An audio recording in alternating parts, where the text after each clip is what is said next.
hand sanitizer yang baik ya. Jadi di sini akan kita bahas, tapi sebelumnya kita akan masuk dulu ke rumus molaritas suatu larutan ya. Nah, berikut rumusan molaritas larutan pengenceran yang akan kita gunakan dalam pembuatan hand sanitizer ya. Berikut rumusan molaritasnya. M1 dikali V1 sama dengan M2 dikali V2 ya. M1 itu apa? M1 itu merupakan konsentrasi awal larutan. M2 merupakan konsentrasi yang ingin dibuat. V1 adalah volume yang diperlukan. Dan V2 adalah volume yang akan dibuat. Nah, dari sini semuanya akan kita ketahui. Yang pertama adanya V1 itu yang kita gunakan sebanyak 120 ml. V2-nya yang akan kita gunakan sebanyak 200 ml. M1-nya yang akan kita gunakan sebanyak kadarnya 95%. Nah, berarti yang ditanya M2. Nah, di sini M2 yang akan kita gunakan adalah konsentrasi aloe vera. Nah, di sini ya, M2-nya sama dengan V1 dikali M1 per V2 ya. V1-nya kita masukkan rumusnya ya dengan angka 120 dikali M1-nya 95 per V2-nya itu 200 ya. Sehingga kita dapatkan hasil akhirnya sekitar 57%. Jadi konsentrasi aloe vera yang akan kita gunakan kurang lebih sebanyak 57% dengan alkohol. Pertama-tama kita gunakan APD atau alat pelindungan diri ya. Seperti masker yang pertama. Saya gunakan masker dulu. Kemudian saya pakai sarung tangan agar lebih higienis dan lebih steril. Kenapa? Karena pada waktu kita meracik kan kita nggak tahu ya, kita itu kena bakteri dari luar kah ya, atau kena zat asing dari luar kah, sehingga mengurangi kadar kehigienisan produk tersebut ya. Jadi kita lebih aman lagi kalau menggunakan sarung tangan ya. Jadi tangan kita terbebas dari kuman ya. Nah, jadi sebelum saya membuat video ini, saya sudah terlebih dahulu mencuci tangan dan menggunakan hand sanitizer.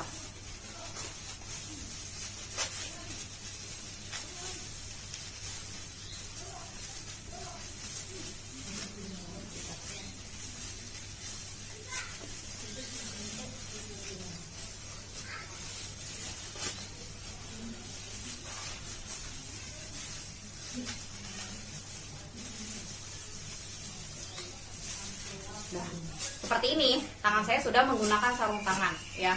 Pertama-tama kita ambil dulu mangkok stainlessnya ya, yang ukuran kecil ya. Terus tadi kan kita mau bikinnya 120 ya. Mau bikin 120, kita taruh di gelas ukur ya, sebanyak 120 nih ya.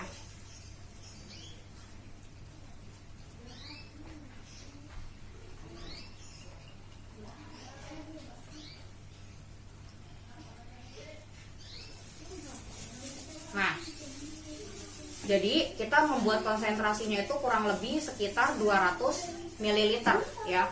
Nah, di sini kita menggunakan alkohol dulu sebanyak 50 ml ya, 50 ml dengan kadar 95%. Kemudian kita masukkan aloe gel veranya ya. Kita masukkan.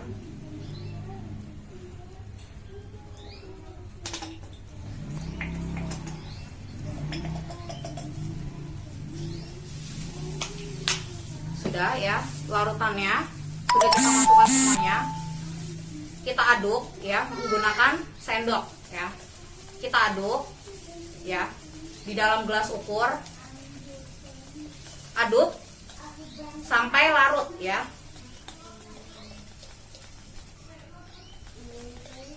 Nah, ini dengan ukuran 50, sekitar 57 mili ya, 57 mili ya, 57 mili. Kemudian kita masukkan ke dalam sini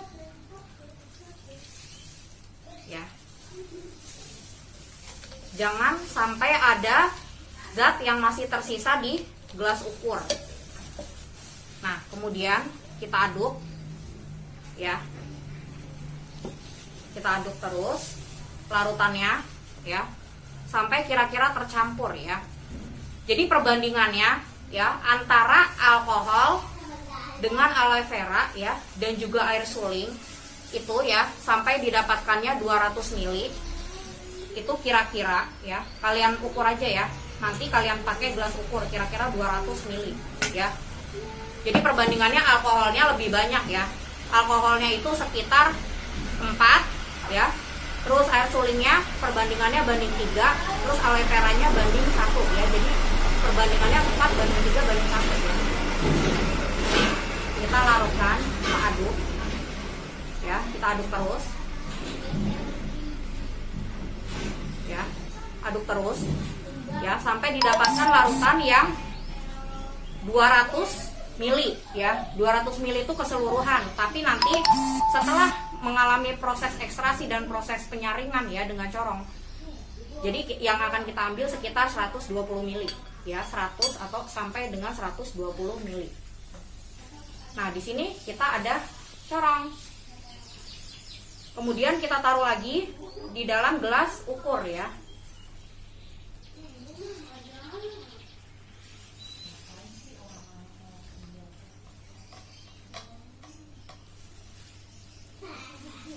Oke,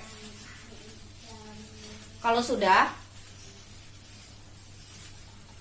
nah di sini didapatkan hasil 100 mili, berarti harus kita tambah lagi airnya ya, sekitar 20 mili lagi air suling. Jadi apa sih teman-teman ya, kalian semua, apa sih yang dimaksud dengan air suling? Jadi air suling itu maksudnya air yang sudah kita didihkan ya untuk membunuh kuman-kuman, kemudian kita saring dan kita diamkan selama beberapa saat baru bisa kita gunakan. Jadi air tersebut bebas dari mikroba ya. Nah, di sini ya kita sudah dapat kurang lebih 120 mili ya. Ya, ini hasil akhirnya ya. Setelah semuanya larutannya berhasil kita larutkan, sekarang kita masukkan ke dalam wadah botol plastik. Nah, kita buka dulu ya. Nih. Terus selanjutnya ya, kita masukkan dengan corong ya agar tetap higienis. Agar tetap higienis. Di sini kita tuang.